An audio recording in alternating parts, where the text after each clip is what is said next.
Welcome back to Backroom Convos with Lesejo. On the line, we have Napo. He's a content creator, videographer, and he does some part-time floors. He does freelancing as well, as he did mention before, for those of you who just joined.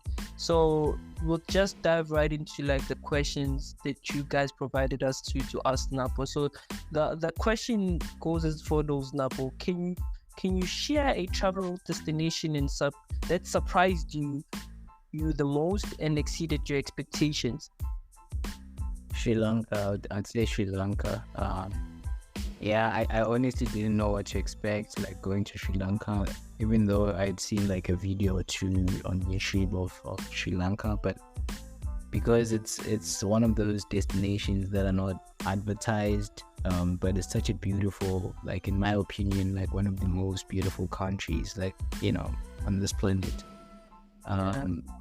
Yeah, it's such a beautiful country, man. It has so much to offer, so much, and the people are so nice and so welcome. Yeah, okay. So this question, I can tell that it's not from a South African. So it goes as follows: what is your favorite travel memory from Katlehong, South Africa, your hometown? Travel memory. And I grew up there, so I don't know how to answer that. Yeah, that's what I was saying. This person is not from South Africa. Yeah. So we'll just keep right into the next question. Have you ever encountered any dangerous situations while traveling? And how did you handle them? I mean, I've never, I wouldn't say I've encountered like a dangerous situation. I think it's always like the situations I'm putting myself in, like whether I'm on a motorbike or like I'm swimming in the middle of the ocean. I mean, obviously with the motorbike, I've gotten into like accidents on a motorbike. But I wouldn't necessarily say it's like a dangerous thing, because not everyone will be on a motorbike when they're traveling, and not everyone will be like swimming in the middle of the ocean, Yeah. Okay. So how do you manage to stay connected with your audience while on the road? For the most part, I'd say like, I use like Instagram a lot to interact with a lot of people, because it's easily accessible. Like I spend a lot of time on Instagram, so I just respond to whatever queries or questions or comments that people have. That's how I'm able to get a hold of or to correspond or like to talk to people. What's interesting is that a lot of countries have like different restrictions on different social media platforms. Like when I was in India, TikTok is banned, so you can't use TikTok at all in India, which was a huge deal for me, because I couldn't upload any TikTok content while I was in India, as much as I couldn't watch it. But just not having that opportunity to be able to upload stuff. Yeah. Something that people need to be aware of. And while I was in Sri Lanka as well, like there were some limitations with Instagram. You couldn't use like like a lot of the music catalog that's integrated onto Instagram. It was such a it wasn't a fun experience, because I had a lot of content that I shot, but I couldn't upload it because I couldn't use the songs that I wanted to use. So those are a bit of those are the things people can like watch out for when they go to some places. Okay, so like, why do you think is the reason behind the ban of TikTok in India? So it's mainly because TikTok is a Chinese product, and there's obviously like some politics between China and India. China is trying to some parts of India because of that, it poses as a security threat or like a privacy concern. You know, Oh, yeah. and yeah, so like a lot of, I mean, I don't think there's any Chinese apps that are allowed in India because of privacy concerns. Yeah, it's like a geopolitical like issue that's going on there, and yeah, that is Okay. much that. You can say. No, okay. So this is the next question that was asked. I won't say the name of the person. What are some of the challenges that you faced when you were transitioning from being a software developer to a full-time traveler and content creator? I would say the transition wasn't bad for me because I started creating content when I was still in South Africa with the full-time job. And I mean, like, even with the travel, like, I started traveling when I still had a full-time job, so it wasn't like a difficult transition for me because I was, yeah, Yeah. wasn't difficult at all. Yeah. Yeah, big deal. Okay, so how do you find inspiration for creating unique content and engaging traveling content? I mean, from watching other creators, like I'm really inspired by, like other creators. Yeah. Yeah, like whether it's on YouTube or on Instagram. But I always just go with my gut feeling when it comes to like the kind of content that I create. Yeah. Well, okay, so this is the next question. Do you have any travel destination that are still on your bucket list? Yeah, I mean, I would really love to visit South America. And I would really love to also explore Africa as well. Yeah, I think that's my that's my next item on the list. I'll probably do South America first and then go to just explore Africa. I feel like Africa has so much to offer and is not as as well documented or at least the travel is not as well documented as other travel destinations. So I would really love to like see it for myself and at least get to share my experiences. Yeah. Okay, no, I hear you. So this is from Lady. South and Central America, not just South America. South. That. Okay, so this is from a lady who also wants to venture into like full-time traveling and content creation. She says, in your opinion, can you share some travel tips for solo female travelers? I would say it depends on the countries that you're traveling to. I mean, there's certain countries I wouldn't like recommend traveling alone to, like countries like India, for instance. I've had a lot of like females that I've crossed paths with tell me how unsafe it is to travel India as a female traveler. But for the most part, like a lot of I can only speak for countries I've been to, which is mostly like Southeast Asia or like East Asia. Yeah, like for the most part, like a lot of Asian countries are pretty safe to travel. I've met like a lot of like solo female travelers, and I haven't really had like anything crazy except for like a few incidents in like a few countries where like they were either being stalked or like like some weird behavior from guys. I guess that's about it really, but I don't think those things should deter people from, or like females to be specific, from exploring. Like it's pretty safe in Asia, as much as like there's a few incidents, but like I don't think there's any life-threatening situations or anything like that. It's usually just like guys like like stalking women especially like in India. That's what I've heard a lot, and also it also speaks to like some of the cultural things in those countries, because you'd find that in certain communities, women aren't aren't regarded as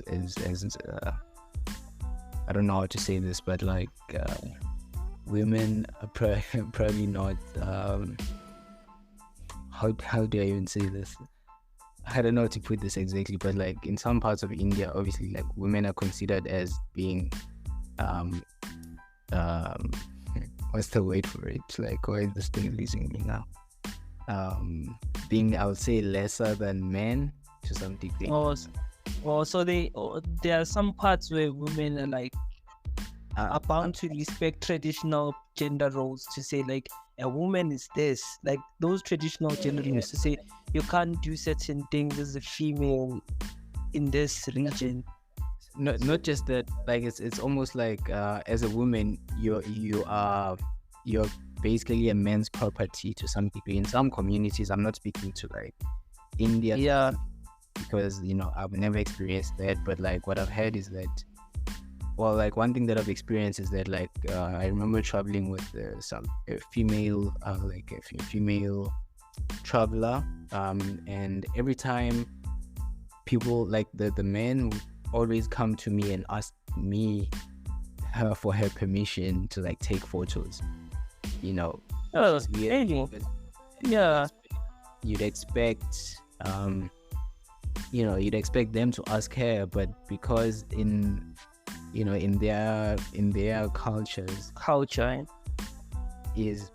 like it's like a woman has no say basically, so it's like the man will have the final say, which is weird, but it's obviously like very few cases, but it's something to highlight because it does exist.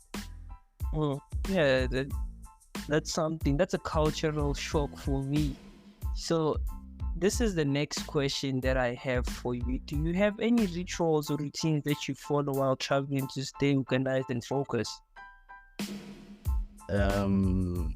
Not I don't necessarily have like routines. Well, like I guess like waking out would form part of a routine. Yeah, like I just work out for the most part. And you're in good shape. No, like I have to say, he is in like good. I know like some majority of the people who are listening already went and like go or Instagram and looked at the profile. I must say you are very fit. And I didn't mean to interject you from saying what you were saying, but I had to say that you are very fit. I think it's also very important because I'm a very active person. Like I love to just like exercise or go hiking and those kind of things. Like yeah. So which also I really enjoy that. I think that's what keeps me sane. Really, like just being like it keeps me. Yeah. No, I hear you. So for people who just joined us now, on the line we have Napo. He's a traveler and content creator. Currently, he's in Thailand. He was in Sri Lanka, and we got to speak about some of the experiences he had in some parts of Asia and his aspirations to travel Central and South America. So for those of you who just joined us, we are going to an ad break. When we come back, we'll ask him 5 questions that are left from the questions that you sent to us Napo. So we'll catch you after the break.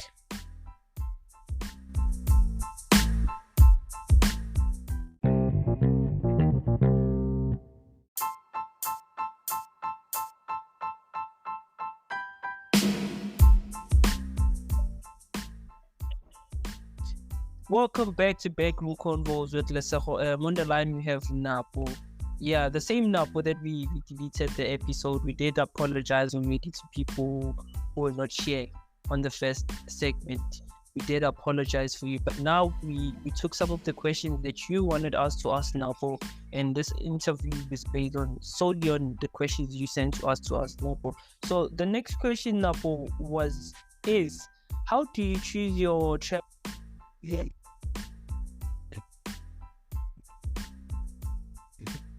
Bro. Can hear you. Oh, I lost you there for a second. Yeah. Can you please Yeah. repeat the question? Okay. So the question was, how does Napo chooses his travel destination?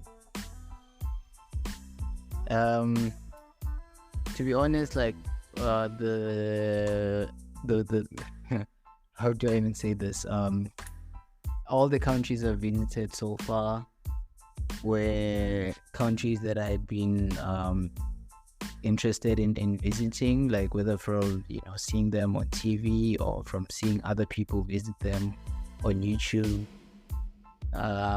Yeah, that's pretty much it really, yeah, like I used to consume a lot of YouTube and sorry, I'm just getting messages. I'm just gonna mute this.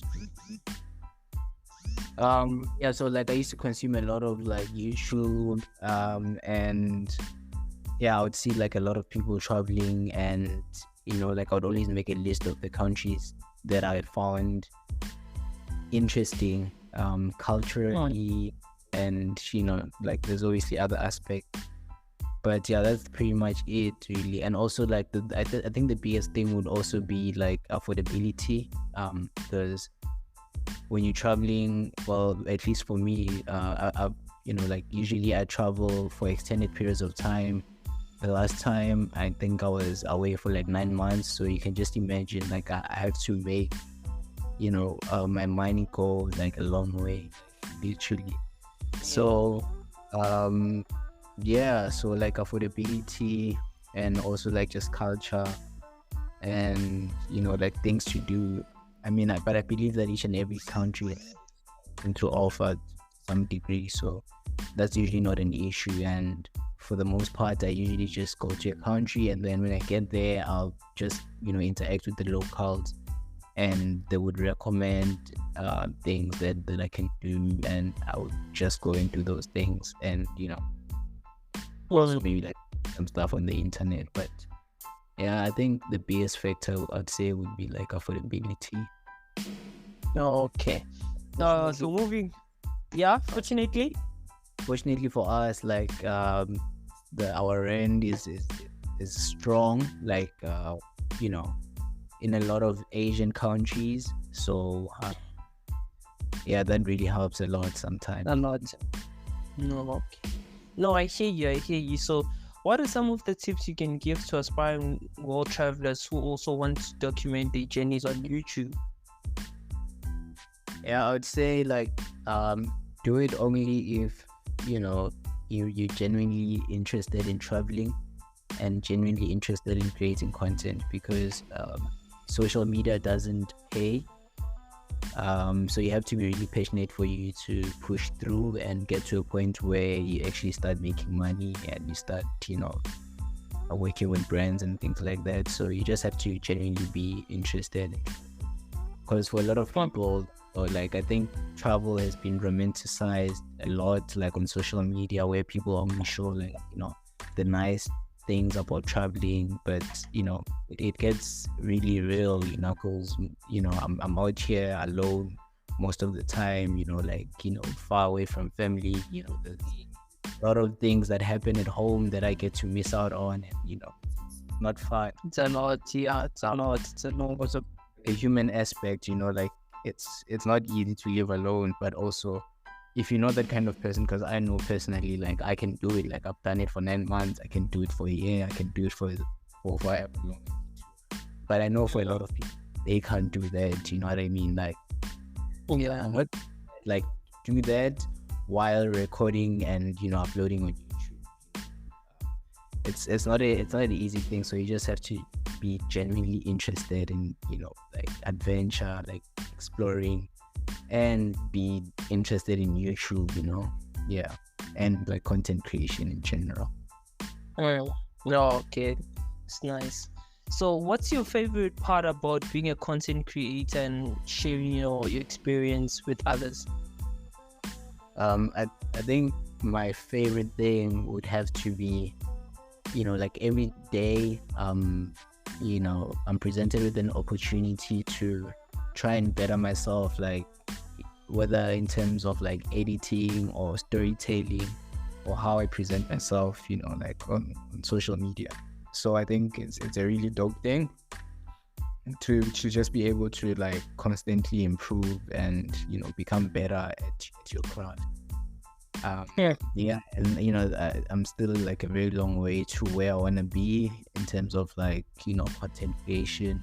Like I've recently taken a break on YouTube for like a month now, but I'll be uploading a video tomorrow, hopefully, because I've just been working on like honing my skills, like my editing and all of the. Yeah.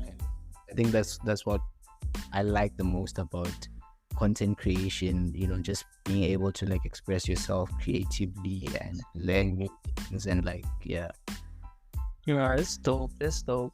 So how do you handle the pressure of consistently creating content while traveling?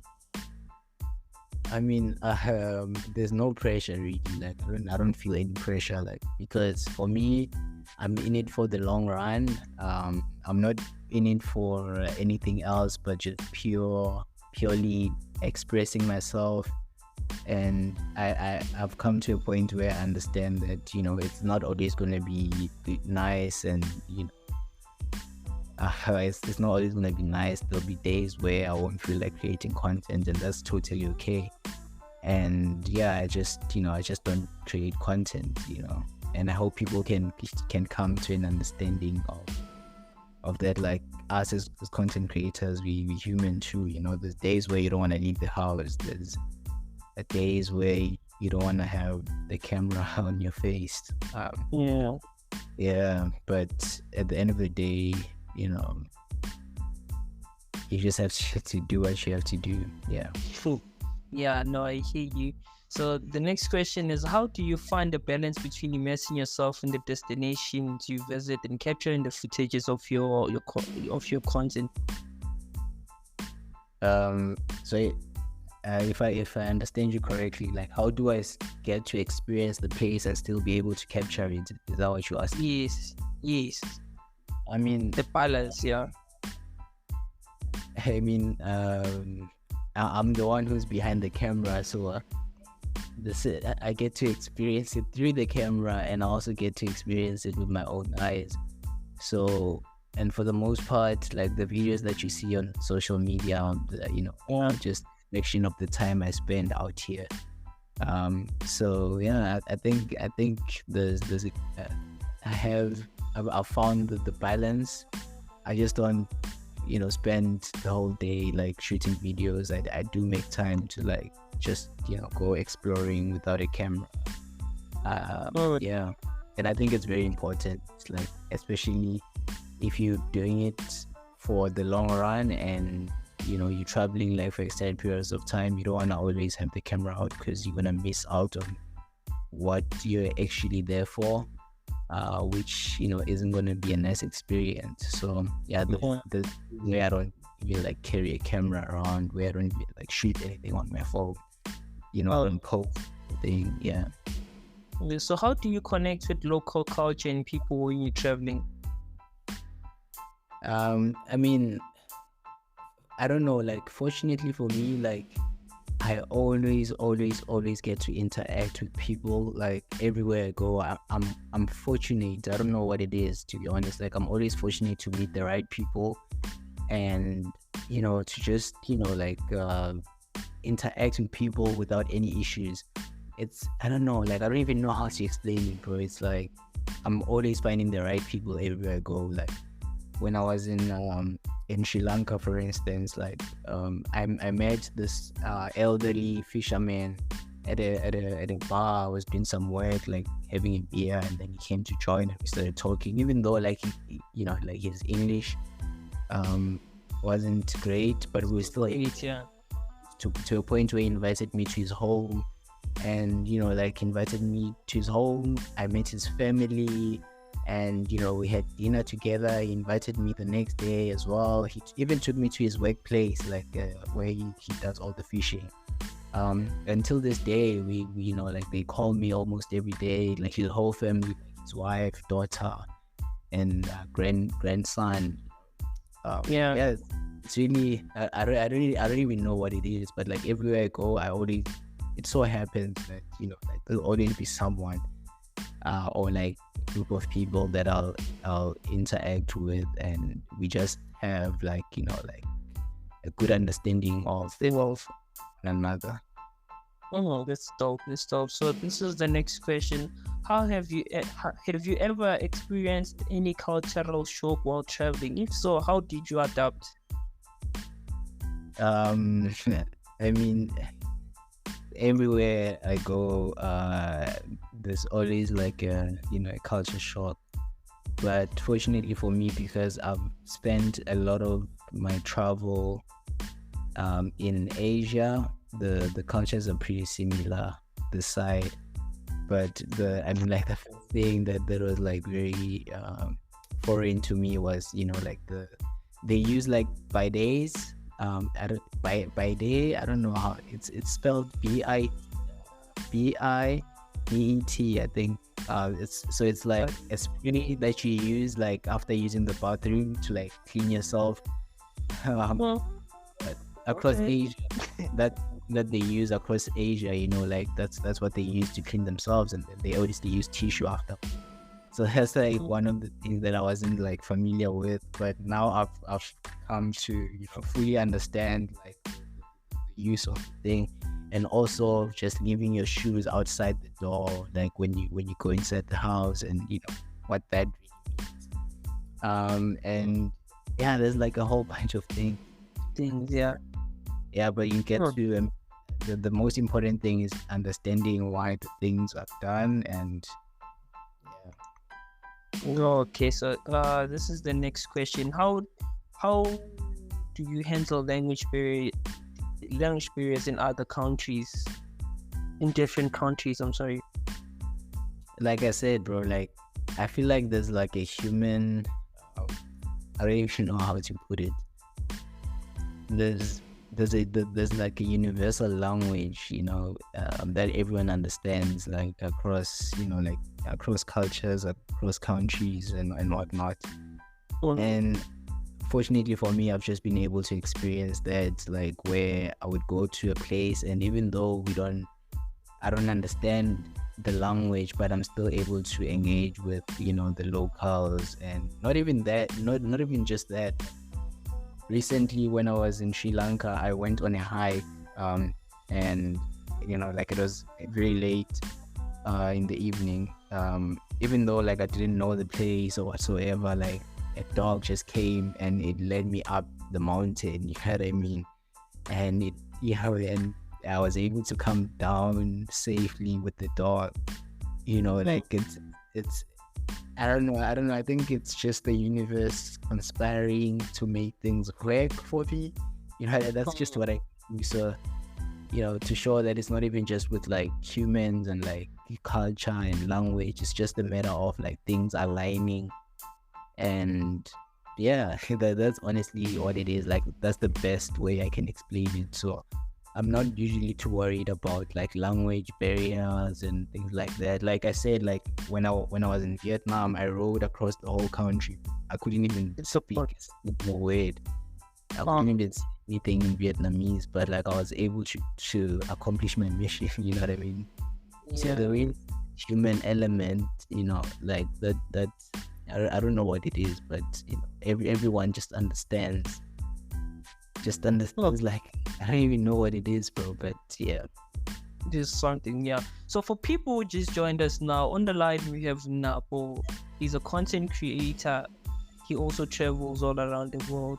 Like giving us his experience in videography, because we've seen some of the things that you do, and I think one of the things that I appreciate is the footage that's quality behind everything that you do with like videography and stuff, and like we get to see all that, and like, oh, we appreciate that more than what you're actually giving us as far as like video, because as far as videography. So I've always been oh, I can't answer that question. Okay, cool. So this is the next question. Wait, Keep that over. So apparently I can't ask that question because it's in violation of some of the guidelines. Okay, So, for people who just joined us, I did say that we have Napo on the line. So we'll quickly go on to an air break. So when we come back, we'll ask him more of like home-based question. Him being from Katlehong and some of the memories he has of, him being the side, and we'll get to talk more about that when we come back from the break.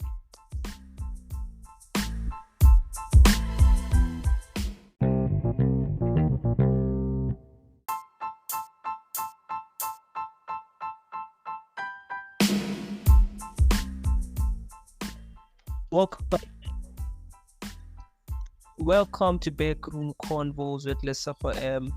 We have a special one with a special guest by the name of Napo. So Napo is a former software developer, YouTuber, blogger. So some of you have seen his stuff online and what he does. So I'd really like to give Napo an opportunity to just express to you who Napo is, and we'll take it from there. How are you, Napo? I'm good, thanks, Lucio. How are you doing, bro? I'm good. I think the last time we spoke, the interview was not so great, and we had to take it down. And for people who were asking me that why we took down the episode, they wanted to see the episode. I told them that we will re-upload the episode, but we have to re-record it because the quality was not so great. So now is the time that we re-record the episode, and we've asked some of the people who are listening to the podcast to say, give us some of the questions that you would like us to ask Nabo, as our way of saying sorry to you guys. So we did get some of those questions, and most of these questions we'll be asking you are questions from people who actually listen to the podcast and wanted to hear that episode. So the first question would be, what inspired you to become a world traveler and vlogger? Again, thank you for having me on the podcast, Liseko, and I really apologize for the previous episode. Sri Lanka doesn't have good internet, so I think that might have contributed to the quality not being so great.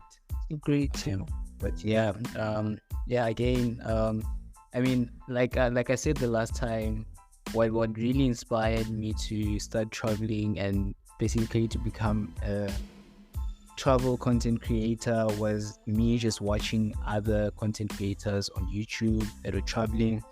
But I've always wanted to travel the world from a very young age. It so happened that during lockdown, I really got inspired by some of the South African YouTubers, like most especially Sibu Mpanza. I don't know if you're familiar with Sibu Mpanza. Yeah, my ex-girlfriend introduced me to Sibu Mpanza, and then both watch his vlogs. And I remember the first vlog I watched by him, it was the one where he was in Thailand, which is very ironic because I'm currently in Thailand. Yeah. And this is my 4th time coming back to Thailand. But anyways, just to go back to your question, what really inspired me was like watching other creators traveling the world, and it's crazy how I'm now in Thailand and I was, inspired by Sibu Mpanza. That was the first time I saw anyone travel, any South African person travel Thailand. So I think it's great. Shout out Sibu. No man, shout out to him. So the second question from the listeners is, how has your background as a software developer influenced your traveling experiences? I mean, I wouldn't necessarily say it has influenced it. Okay. Maybe it's not the same thing, but it did enable it to some degree because I started traveling probably in 2019. Not the first time I traveled to Europe to go visit a friend, and I think that's when the travel bug really bit. But going back to the question, my previous job really enabled me to travel because I was able to live in Bali, Indonesia, for about 3 months while working for a South African company, and I don't think it would have been possible otherwise, because I was still able to like earn an income while traveling. And Yeah. that's, I managed to arrange with the company. So I'd say, yeah, it did enable it in that Mm. sense. And then from there, I think, yeah, I just decided that I would do this full time. No, that's dope. That's dope. Yeah. So this is like a follow-up question to that question.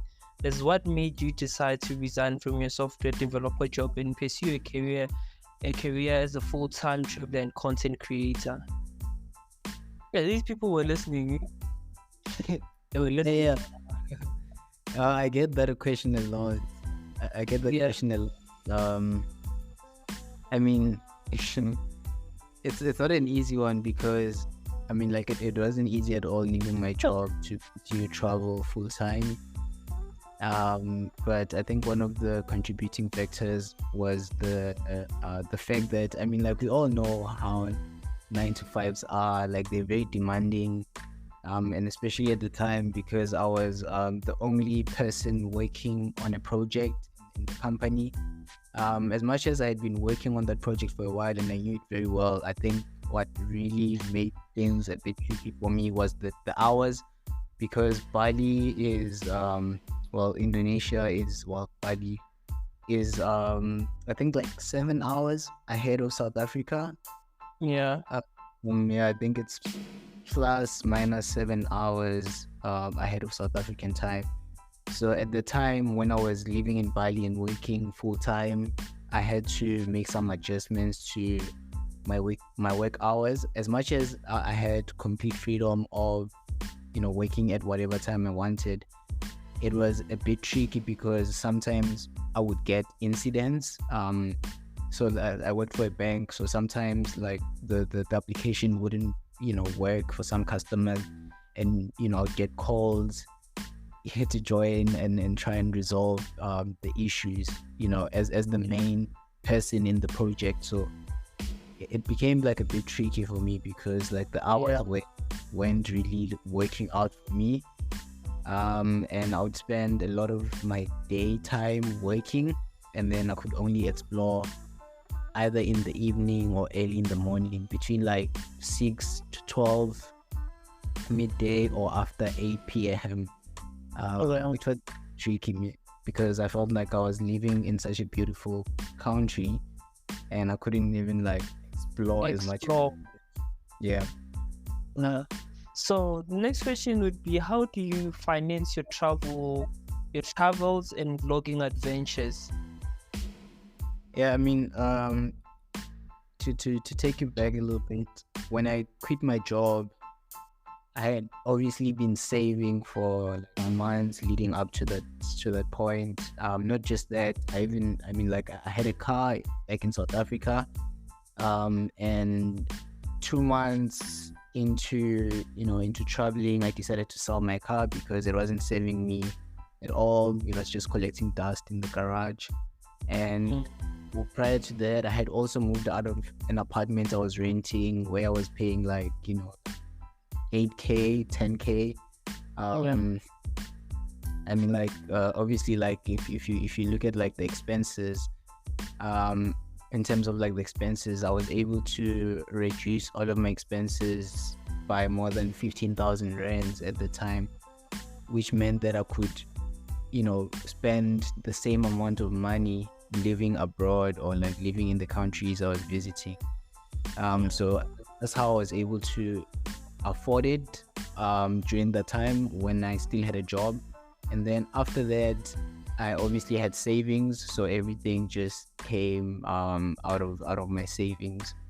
And recently I've just been doing some freelancing work, which really help a lot because it can get really expensive. I think the most expensive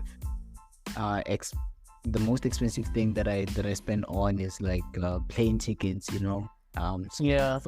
once I've been I think I've been to like 4 countries already, So you can just imagine, like spending on plane tickets. That's the biggest expense. Apart from that, like everything else is pretty cheap in Asia, because that's where Yeah. like I predominantly spent, like most of the time. Fine. Yeah, no, I hear you. So the next question is, what what was the most challenging destination you visited so far, and why? I would say, most challenging would probably have to be India for me, because I honestly wasn't prepared for the heat. Yeah. I knew it was hot when I visited India, but I didn't know how hot it would be. So I was in India for about 2 weeks, and I couldn't do much. The first week I spent in Mumbai, and I honestly couldn't believe the hostel for the like for most part of the day, because it's really, really hot. I remember when I landed in India, I landed at 6 a.m. in the morning, and I Yeah. stepped, like the sun wasn't even up yet, but when I stepped outside, it was so hot. I had to go back into the airport to get some Sure. air conditioning, because I wasn't prepared for that kind of heat. So for the rest of my stay in India, I pretty much stayed indoors, and I would only go out at night, which is obviously very challenging for me, because I'm a content creator. So my content, I have to shoot content during the day. Yeah, I think that was probably the most challenging. Yeah. Well, so then this is me asking you. So I want to find out. So do they inject you for like climate change? What's the body temperature? Because I know, like, with body temperatures, when you go to some places, they need to inject you before. Did No, that happen? Yeah. no, it didn't happen in India. Yeah, it didn't happen at all. I just had to like acclimatize for the first week. Like I said, I never went anywhere. I was just indoors eating. The food was really amazing. So yeah, that's what I did for the most part. Like just eat Indian food all the time, That's which was really great. Like as much as it was an inconvenience not being able to yeah. eat, the food was so amazing that it was worth the experience. Yes. So Yeah. the temperature, I guess you just have to acclimatize, and if you can't stand the heat, you just have to like not go outside and like stay in air conditioned, Yeah. and drink a lot of water, hydrate. Yeah. So As far this as, is yeah. shit. Yeah, as far as injections, like I don't know about that. So this is me again. Well, I'm going a lot here. So this is me, like the stereotypical me. So I know, like, Indian food is very spicy. It is very spicy, because I've been to certain places in Joburg where they sell like Indian food. Is it the same where you get like to certain spots in like restaurants that you only get spicy food, or you do get like food that's just normal without chili, or the food being hot or spicy? Yeah. Like for the most part, the Indian cuisine is a very spicy cuisine. I think that's what makes it so great, because like everything has like some spice to it. And like I'd been introduced to Indian food like a long time before coming to India, so I was already used to the heat. The spiciness, you could say. Yeah. So yeah, so like, and also they do have like mild options. It also depends on what you're ordering. But for the most part, the food is really spicy, but very tasty as well. But not everything is. They still have like mild options, and yeah. Yeah. Oh, okay. So can you share any unforgettable travel stories or experiences that have shaped you as a person? Like I'm constantly being shaped by experiences. Like it would be very difficult for me to pinpoint one specific experience, but I would say like the craziest thing that I've done so far was, I mean, I've done a lot of crazy things while traveling, but like the one that was probably like that may have seemed out of character for like, you know, a lot of people that know me was, or maybe on brand even. But I went to Vietnam, like that was after I had just quit my job. I just felt like I needed to do something like, you know, a big dream. So I went to Vietnam like by myself, and I mean, I got a motorbike in the south of Vietnam, and I rode it all, you know, all the way to the north, which is basically like riding the whole length of the country. In like 10 days. I think I did in 10 days. So that was really like, it was such an incredible experience. And also, I mean, like a lot of it was, you know, like it challenged me as a person, was like the idea of who I thought I was, and I honestly like overcame things I didn't know that I could overcome, because during that trip, like the temperature changed so much, because in the south it was hot, and as I approached the north it started getting cold, and I lived here for like 6 months at the time, so you can just imagine, wasn't used to the cold. So I got really sick like midway, and the only reasonable thing to do at the time was to like call off the whole trip, but I actually managed to like finish, you know, like I just told myself, you know, I'm doing this, and you know, which also gets to show that like if you put your mind onto something, you can, you know, you can overcome even some of the worst conditions and still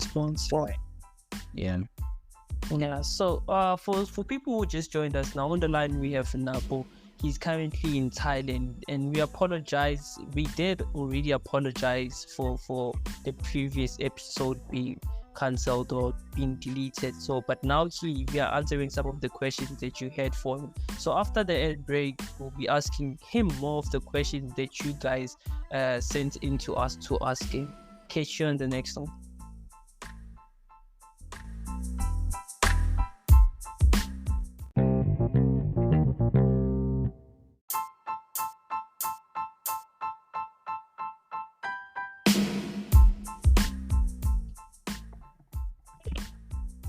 Welcome back to Backroom Convo with Leseho. And on the line we have Napo. He's a content creator.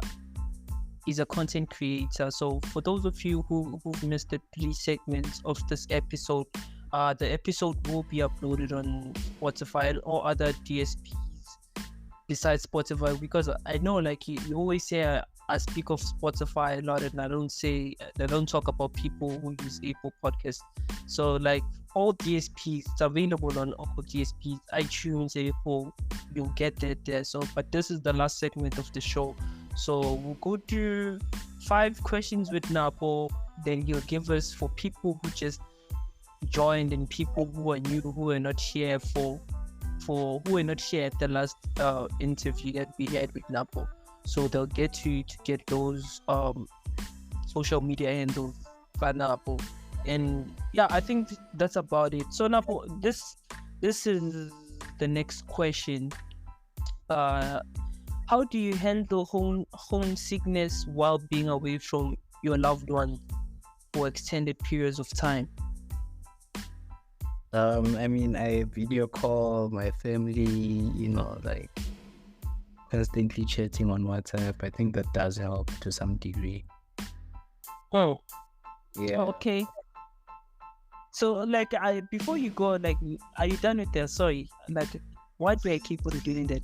So, are you done with your answer? Because yeah, I'm trying to think of. Also, I would say, I mean, like me being a content creator, because I'm always putting out content of where I am and like that, you know, my family is constantly watching, and you know, that's how we also get to engage, because they'll like comment on some of my things, or they'll send me like a WhatsApp, like just commenting on whatever I got up to, and that's, you know, it almost feels like, you know, they're not that far away, you know, even though they are.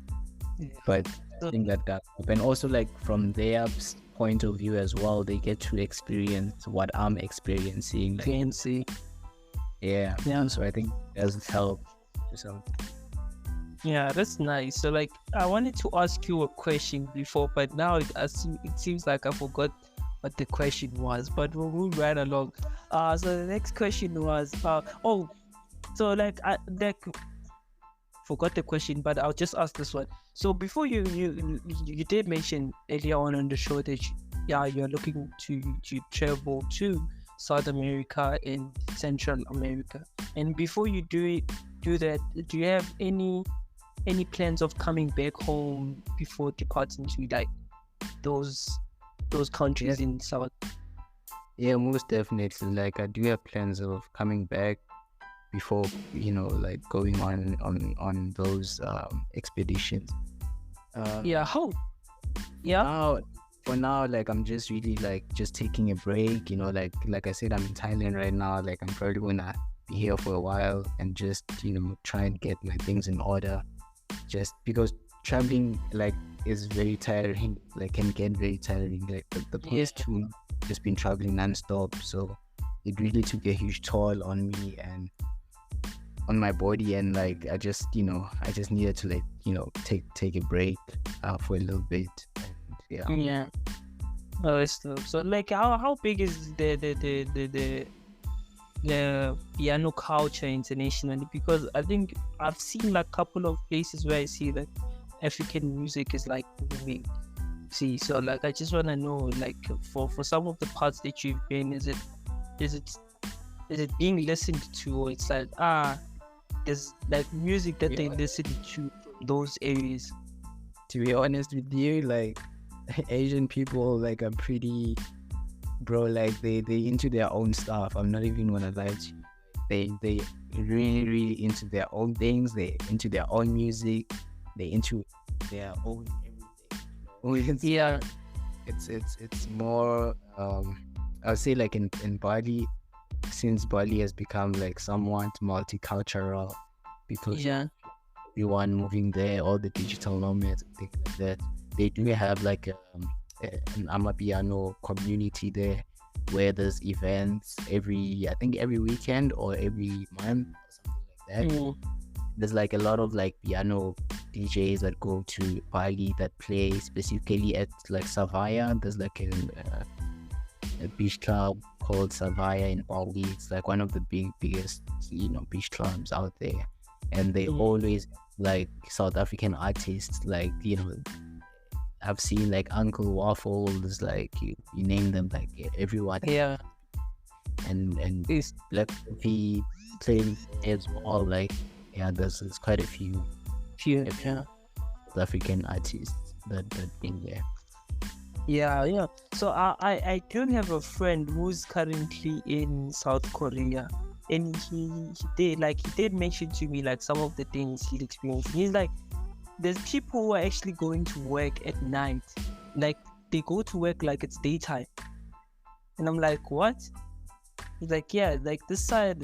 Have you ever experienced that? To say like, when you expect people to go to sleep, and yet there's people who are up at night going to work. Yeah, it's pretty common. It's pretty common, especially because like I know like a lot of Asian countries are really hot, so most people Yeah. during the day just sleep and then they only come out during the night. Um, yeah, Yeah. excuse me, that's honestly what's going on inside. Okay. So, what advice would you give to someone who is hesitant about pursuing their passion for traveling and content creation? Advice, I would say. I mean, I don't even know where to start, but I think it's important to know what you want. You know, but you don't necessarily have to like know 100% like this is what I want. Like maybe just try book flights maybe for like a week, like go visit like one destination, which might seem like a waste of money if you're going for a week, but that will give you an idea of what it's like to be in a completely different country or like continent altogether. And Mm, if you like that, I mean, maybe a week is not enough, maybe 2 weeks, like do a bit of exploring and see how how you do it, and then from there you can then decide on maybe doing it for a longer period of time, you know, if you so choose to do it and you enjoy the destination. But yeah, that's yeah. So And also what? when you traveling, you know, like try to stay away from like, you know, touristy places. Try and like, you know, rather like ask the locals what they suggest and recommend, and like interact with the locals. Yeah. Don't stay at hotels. The hotels are very expensive. Don't do anything that's like, you know, targeted Yeah. towards tourists. Like try and like, you know, blaze your own path, and yeah, do like just do, you know, get to a place, like just, you know, just live, you know. How I always book flights, but I don't book accommodation. I only book accommodation when I get to a place, unless if it's a place that I'm familiar with, that then I would know. I would have like reference of, okay, this is where I want to stay. But for the most part, like I'll always fly to places and I'll just get there and see if I like it, because the worst thing that can happen is you booking a place for a week and getting there and not liking the environment. So those kind of people need to like take that into those kind of things into consideration when they are. It's not always easy. I mean, maybe it's because I've been doing it for so long that I know exactly like what to do. But yeah, that's the advice that I would give. Okay.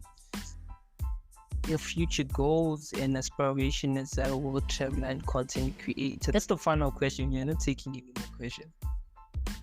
Okay, cool. I'd say to improve like my craft as a content creator, like, you know, to, you know, produce like good quality content, obviously, social media following, and help people. I would say like my biggest goal is to try and help people do what I'm doing. Try help like Africans explore as much as I've had the privilege to, without, you know, thinking that travel is expensive and whatnot. Yeah, I would say that's my biggest thing, really, to try and like, you know, make travel accessible to everyone through my videos, you know, through sharing tips of, you know, how you can travel cheaper, how you can do, you know, this and that. Yeah, I'd say those are my goals, to, you know, try and, you know, show people that it's or to do these things without breaking the bank. Yeah. Okay. So for people who want to follow Napo on social media, can you please give us those social media handles? So on YouTube, it's Napo HD, NAPO HD, one word. And also the Instagram, it's napo.hd.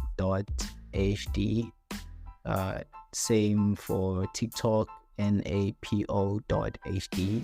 And I think I'm gonna start a blog pretty soon, but everything will be shared on my YouTube.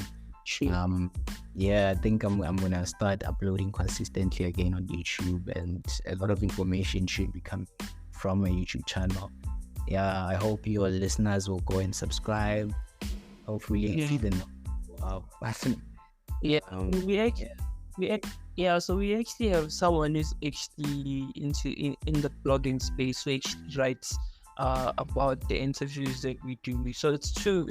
It's Mark and Israel. So they do have like 2 blogs that they run. So every episode that we upload, unfortunately, that episode that we did with you, it's prior to us having to talk and like deciding that they'll also incorporate some of the interviews to what they talk about on their blogs. So I think on this episode, they will release like 2 blog posts, because there's 2 of them. So they'll release 2 blog posts on their channels. So for people who want to follow us, want to follow me, the Lesafo_MH everywhere. So can you please go on all DSPs, not only Spotify, not only Apple, but all DSPs, rate the show, rate this, and I think this episode will be uploaded on the 31st of July 2023. And Mark, over this course of over this time, you'll be writing article, then we have to send some for Napo to approve those. So that's why it's going to take that long. So yeah, so for people who want to listen to this episode who just joined us now, it will be dropping on the 31st of July, which is a Monday next week. Is it next week? Yeah, next week, Monday next week. So not the Monday, tomorrow Monday, not that one, next week. Next week, if you would rather. So, Napo, I appreciate you for joining us again, and the network wins.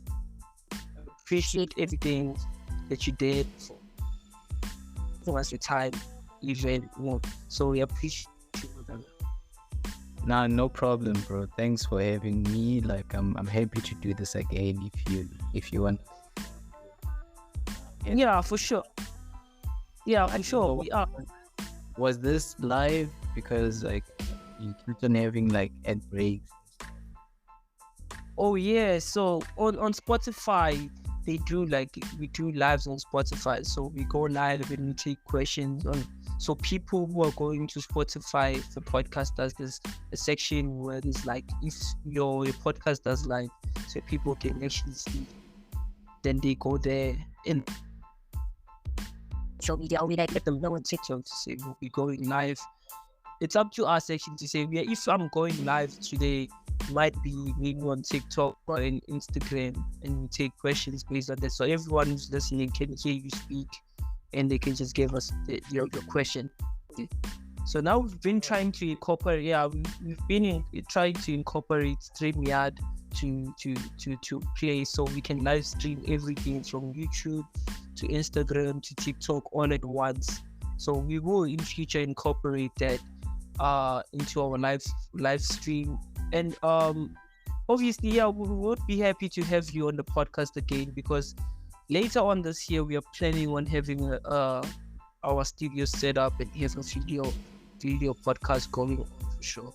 So definitely we'll have to invite you for that, so you can also like share some of the experiences that you currently go through in South America and Central America. So it would be our honor to have you then. So for everyone who just joined us, we appreciate you. Well, for everyone who's been with us throughout this episode, we appreciate you. And for everyone who just joined us, you can get the episode on Spotify and DSP. Marco, thank you again. And everyone have a lovely Sunday. Cheers. Bro, cheers.